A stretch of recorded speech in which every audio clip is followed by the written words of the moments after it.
Première partie, chapitre 2. Le soir d'un jour de marche, pages 17 à 31. Dans les premiers jours du mois d'octobre 1815, 1 heure environ avant le coucher du soleil, un homme qui voyageait à pied entrait dans la petite ville de Digne. Les rares habitants qui se trouvaient en ce moment à leurs fenêtres ou sur le seuil de leur maison regardaient ce voyageur avec une sorte d'inquiétude. Il était difficile de rencontrer un passant d'un aspect plus misérable. C'était un homme de moyenne taille, trapu et robuste dans la force de l'âge. Il pouvait avoir 46 ou 48 ans. Une casquette à visière de cuir rabattu cachait en partie son visage brûlé par le soleil et le hâle et ruisselant de sueur. Sa chemise de grosse toile jaune, rattachée au col par une petite ancre d'argent, laissait voir sa poitrine velue. Il avait une cravate tordue en corde, un pantalon de coutil bleu usé et râpé, blanc à un genou, troué à un autre, une vieille blouse grise en haillons rapiécée à l'un des coudes d'un morceau de drap vert cousu avec de la ficelle, sur le dos un sac de soldat fort plein, bien bouclé et tout neuf, à la main un énorme bâton noueux, les pieds sans bas dans des souliers ferrés, la tête tondue et la barbe longue. Personne ne le connaissait. Ce n'était évidemment qu'un passant.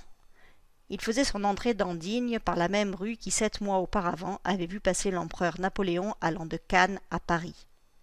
Cet homme avait dû marcher tout le jour. Il paraissait très fatigué. Des femmes de l'ancien bourg qui est au bas de la ville l'avaient vu s'arrêter sous les arbres du boulevard Gassendi et boire à la fontaine qui est à l'extrémité de la promenade.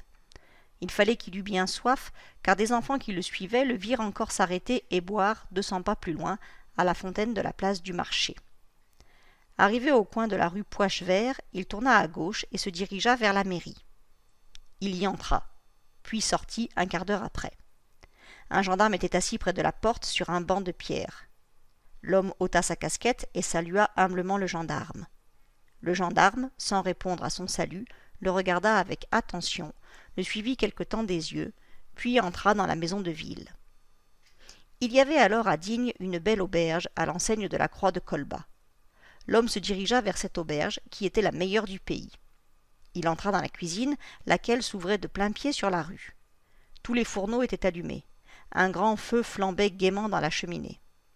L'hôte, qui était en même temps le chef, allait de l'âtre aux casseroles, fort occupé et surveillant un excellent dîner destiné à des rouliers qu'on entendait rire et parler à grand bruit dans une salle voisine. Une marmotte grasse, flanquée de perdrix blanches et de coques de bruyère, tournait sur une longue broche devant le feu. Sur les fourneaux cuisaient 2 grosses carpes. L'hôte, entendant la porte s'ouvrir et entrer un nouveau venu, dit sans lever les yeux de ses fourneaux. « Que veut monsieur ?»« Manger et coucher, » dit l'homme. « Rien de plus facile, » reprit l'hôte. En ce moment, il tourna la tête, embrassa d'un coup d'œil tout l'ensemble du voyageur et ajouta « En payant ». L'homme tira une grosse bourse de cuir de la poche de sa blouse et répondit « J'ai de l'argent. »« En ce cas, on est à vous, » dit l'hôte.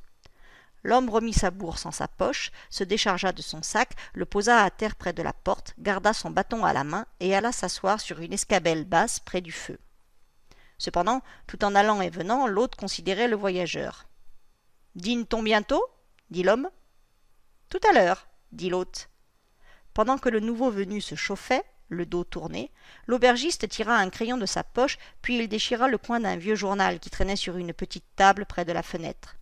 Sur la marge blanche, il écrivit une ligne ou deux, plia sans cacheter et remit ce chiffon de papier à un enfant qui paraissait lui servir tout à la fois de marmiton et de laquais.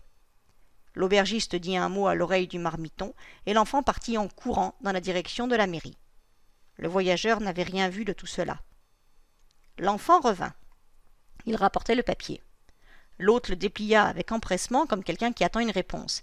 Il parut lire attentivement, puis hocha la tête et resta un moment pensif. Enfin, il fit un pas vers le voyageur qui semblait plongé dans des réflexions peu sereines.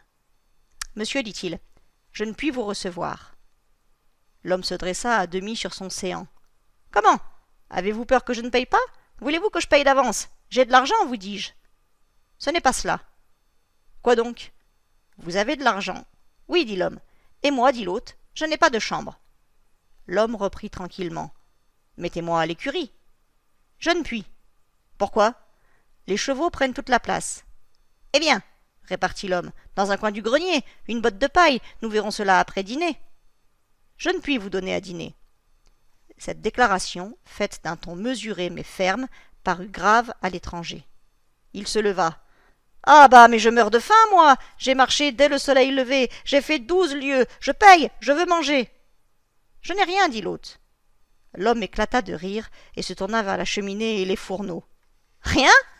Et tout cela ? » ?»« Tout cela m'est retenu et payé d'avance par ces messieurs les rouliers. » L'homme se rassit et dit sans hausser la voix. « Je suis à l'auberge, j'ai faim et je reste. » L'hôte alors se pencha à son oreille et lui dit d'un accent qui lui fit tressaillir. « Allez-vous-en. » Le voyageur était courbé en cet instant et poussait quelques braises dans le feu avec le bout ferré de son bâton. Il se retourna vivement, et comme il ouvrait la bouche pour répliquer, l'hôte le regarda fixement et ajouta toujours à voix basse. « Tenez, assez de paroles comme cela. Voulez-vous que je vous dise votre nom ? Vous vous appelez Jean Valjean. Maintenant voulez-vous que je vous dise qui vous êtes ? En vous voyant entrer, je me suis douté de quelque chose. J'ai envoyé à la mairie, et voici ce qu'on m'a répondu. Savez-vous lire ? » En parlant ainsi, il tendait à l'étranger tout déplié le papier qui venait de voyager de l'auberge à la mairie et de la mairie à l'auberge. L'homme y jeta un regard. L'aubergiste reprit après un silence. « J'ai l'habitude d'être poli avec tout le monde. Allez-vous-en. » L'homme baissa la tête, ramassa le sac qu'il avait déposé à terre et s'en alla. Il prit la grande rue. Il marchait devant lui au hasard, rasant de près les maisons comme un homme humilié et triste. Il ne se retourna pas une seule fois. Il chemina ainsi quelque temps, marchant toujours par des rues qu'il ne connaissait pas, oubliant la fatigue comme cela arrive dans la tristesse. Tout à coup, il sentit vivement la faim. La nuit approchait. Il regarda autour de lui pour voir s'il ne découvrirait pas quelque cabaret bien humble, quelque bouge bien pauvre. Précisément, une lumière s'allumait au bout de la rue. Une branche de pin pendue à une potence de fer se dessinait sur le ciel blanc du crépuscule. Il y alla. C'était le cabaret qui est dans la rue de Chaffaut. Le voyageur s'arrêta un moment et regarda par la vitre l'intérieur de la salle basse du cabaret, éclairée par une petite lampe sur une table et par un grand feu dans la cheminée. Quelques hommes y buvaient. L'hôte se chauffait. La flamme faisait bruire une marmite de fer accrochée à une crémaillère. On entre dans ce cabaret qui est aussi une espèce d'auberge par 2 portes. L'une donne sur la rue, l'autre sur une petite cour pleine de fumier. Le voyageur n'osa pas entrer par la porte de la rue. Il se glissa dans la cour, s'arrêta encore, puis leva timidement le loquet et poussa la porte. « Qui va là ?» dit le maître. « Quelqu'un qui voudrait souper et coucher. »« C'est bon. Ici, on soupe et on couche. » Il entra. Tous les gens qui buvaient se retournèrent. On l'examina quelque temps pendant qu'il défaisait son sac. L'hôte lui dit « Voilà du feu. Le souper cuit dans la marmite. Venez vous chauffer, camarade. » Il alla s'asseoir près de l'âtre. Il allongea devant le feu ses pieds meurtris par la fatigue. Une bonne odeur sortait de la marmite. Cependant, un des hommes attablés était un poissonnier qui, avant d'entrer au cabaret, était allé mettre son cheval à l'écurie de la Croix de Colbas. Le hasard faisait que le matin même, il avait rencontré cet étranger de mauvaise mine. Or, en le rencontrant, l'homme qui paraissait déjà très fatigué lui avait demandé de le prendre en croupe, à quoi le poissonnier n'avait répondu qu'en doublant le pas. Ce poissonnier avait raconté sa désagréable rencontre du matin aux gens de la Croix de Colbas. Il fit de sa place au cabaretier un signe imperceptible. Le cabaretier vint à lui, ils échangèrent quelques paroles à voix basse. L'homme était retombé dans ses réflexions. Le cabaretier revint à la cheminée, posa brusquement sa main sur l'épaule de l'homme et lui dit « Tu vas t'en aller d'ici. » L'étranger se retourna et répondit avec douceur « Ah, vous savez ?»« Oui. On m'a renvoyé de l'autre auberge. Où voulez-vous que j'aille ? » ?»« Ailleurs. » L'homme prit son bâton et son sac et s'en alla. Il passa devant la prison. À la porte pendait une chaîne de fer attachée à une cloche. Il sonna. Un guichet s'ouvrit. « Monsieur le guichetier, » dit-il en ôtant respectueusement sa casquette, « voudriez-vous bien m'ouvrir et me loger pour cette nuit ?» Une voix répondit. « Une prison n'est pas une auberge. Faites-vous arrêter, on vous ouvrira. » Le guichet se referma. Il entra dans une petite rue où il y avait beaucoup de jardins. Parmi ces jardins, il vit une petite maison d'un seul étage dont la fenêtre était éclairée. Il regarda par cette vitre. C'était une grande chambre blanchie à la chaux, avec un lit drapé d'indienne imprimé et un berceau dans un coin, quelques chaises de bois et un fusil à 2 coups accroché au mur. Une table était servie au milieu de la chambre. Une lampe de cuivre éclairait la nappe de grosses toiles blanches, le broc d'étain luisant comme l'argent et plein de vin et la soupière brune qui fumait. À cette table était assis un homme d'une 40aine d'années, à la figure joyeuse et ouverte, qui faisait sauter un petit enfant sur ses genoux. Près de lui, une femme toute jeune allaitait un autre enfant. Le père riait, l'enfant riait, la mère souriait. L'étranger frappa au carreau un petit coup. Le mari se leva, prit la lampe et alla à la porte qu'il ouvrit. C'était un homme de haute taille, demi-paysan, demi-artisan. Il portait un vaste tablier de cuir qui montait jusqu'à son épaule gauche. « Monsieur, dit le voyageur, pardon.